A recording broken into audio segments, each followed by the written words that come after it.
Managing saved prospect lists in KettleiQ. In this short training, I'll show you the difference between fixed account lists and live saved searches and how to open any account into its CRM record. Let's take a look. You'll find this under Sales Lists from your dashboard. This is where every prospect list you've built lives. The Account List tab holds lists you've saved manually, say, a cluster you grabbed from the targeting map.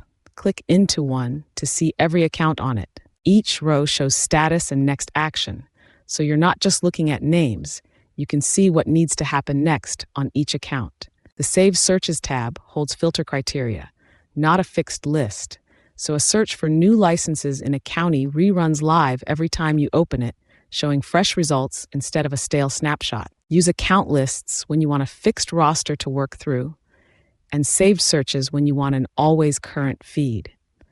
From either tab, you can open an account straight into its CRM record to start working it.